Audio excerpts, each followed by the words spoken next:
it's Norma Lee here from bwings Production, and I've got a live feed today from Gena and David with bwings Production. Hey guys, it's great to have you here. It's great to be here. Is David coming? Yeah, he's coming. David! What? Are you coming? I'm getting dressed. Well, they're already started. Well, come on, I need clothes on. Well, hurry up! You've known this was gonna happen. Yeah, but gotta get dressed. TV censorship doesn't allow nakedness. Well, hurry up! He's coming. He promised. That's good. I hear you guys are having a little milestone today. Why don't you tell us a little bit about it?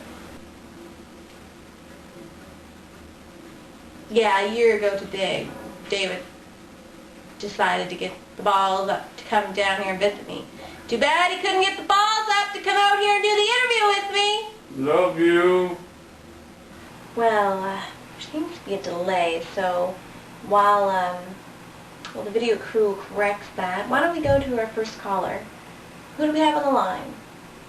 Fabio? Fabio. Come in. You're here with Gena and David. It should have been me. Why David? Why him? Why not me? I could make you so happy. It should have been me. What can I say? The better man won.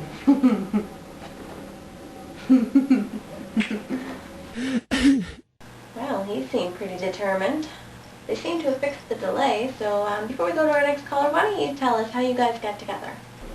That's an interesting story. I like to call it. Her sort of fairy tale. I do. She really does. You see, when we were little kids, Back in elementary school. we went to two different schools at first. Like 10 minutes apart, but my school wasn't that good. Yeah, he got in trouble for beating kids up. Started it.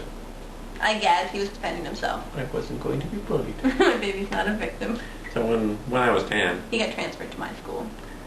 and we didn't really get close back then. No, they were small classes though. Only like 30 kids. But Yeah. But we remember a lot about each other. Like I remember you read a lot. And I remember we had these long bangs. I used to hide behind them. Actually, not long ago, we realized we both remembered the exact same moment in time. When I was asked to spell Mississippi. And I had always remembered this kid being asked to spell Mississippi.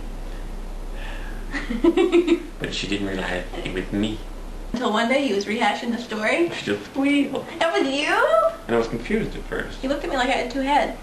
And I said, yeah, because they got it wrong for not capitalizing the M. All these years I remembered that moment. But didn't know it was me she was remembering. I hadn't looked because I was eavesdropping, and I figured if they saw me looking, they'd know I was eavesdropping. Anyway, so I was transferred to her school. And that's how we initially met. Then we went to junior high. This is where he started liking me. I didn't tell anyone, at least I don't remember. And everyone knew. How did everyone know? I didn't even really know. You just had your heart on your sleeve. Anyway, she started dating this complete asshole. Complete jackass. He looked like a freaking rat. I never realized it, but he really did. And she dated him long after high school graduation. What a waste of time. In a very 12 year though, that's one of the closest. I knew he liked me. I didn't know she knew. But I was always worried about hurting his feelings because I never would have seen us getting together. So you kept me in a distance. I didn't want to give him the wrong idea, although we were really close. Quite close, actually. I was always careful, though. Then graduation day, I had her sign the yearbook. And I signed it. Keep in touch. And put my email address there. And I forgot to add her. Silly boy. But I remembered eventually. After summer was over, And you'd gone to university. he realized he had no way of contacting me. But then I remembered the yearbook. And I was finishing up my classes one day, So I added her email address via the yearbook. and I get this message. Asmus has added you. I had no idea who that was. I hoped I even had the right person. So I figured if I didn't know who they were, I could just delete them later. So she added me, and I said, Gena? And I was like, yes? Who is this? David. And I was like, David? From high school? And it went from there. For 2 years of university. We talked to each other every day. Every day. And he found out all the different social utilities I had. And I got to them too. That way, he'd be able to keep in touch with me no matter what. But I still couldn't understand. She was still with the asshole. He still doesn't understand. He reminds me often. Anyways, they broke up and got together like a million times. Twice! Felt like more. It was only twice. Twice. Anyway, he didn't exactly try to win my heart back then. I didn't think it was winnable. Probably wasn't winnable. But then she moved back to the city. I didn't really have a choice in the matter. And broke up for the last time. The very last time. So she was in a spiral of hell. It was a hard year. But I said, I'm gonna go over there. And I honestly didn't think he'd show. Well, come on. There were so many times he said he'd come, and then he wouldn't come. I hated the city. He still sorta hates the city. Well, I drove down, ran a few red lights, missed a few turns, He had to eventually turn found around. me. With your head out the window, like, ugh. Well, you missed 2 turn-offs. I hated the city. Anyway, he was gonna spend the night that night. So when she has company over, she puts down the body pillow between us.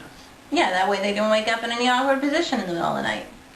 Well, so she puts it down. And he takes it and tosses it away. And I pulled her in my arms.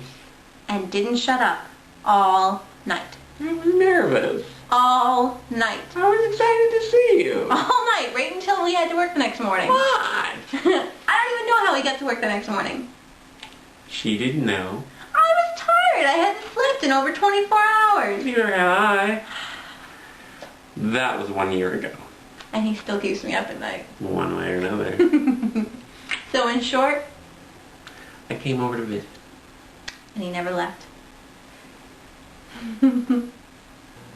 That's such a touching story. Oh my goodness. Teared up. Well, I think that's about all I can handle, so while I go get a Kleenex, why don't we go to our next caller? Who do we got on the line? Hello, guys. It's Zarbod. First time caller, long time stalker. Hey Zarbod. Hey. Great to have you here. I just wanted to congratulate you on your first full year together. Thanks. And David, you better be nice to Gena, cause I have a space modulator and I know how to use it. What? Cause you know sometimes accidents happen and space modulators go off by accident vaporizing boyfriends. So tell me, Gena, theoretically speaking, if David would for some reason suddenly turned into a smoking pile of ashes, would you be available to maybe go out some Friday night? I don't like where this is going, Zarbod. That's a little bit more than I expected. Let's go to our next caller. Come on. Hello. This is this is Frank. Zarbod, is that you? No, I'm not me. I'm not him. I said I'm Frank.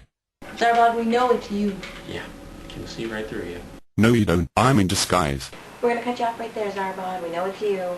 And, would you mind screening a call or two? You know, make my job a little easier. Well, let's cut this where it is. Call it what it is. True romance. It's great to be talking with you, Gena and David. I hope you have an excellent day and enjoy the rest of your life together. Have a good one. Maybe we'll see you next year. Maybe? Maybe? If he lets me sleep at night. All night. All night. Sorry. This has been a bwings production. So beautiful. We're so lucky to have each other. No.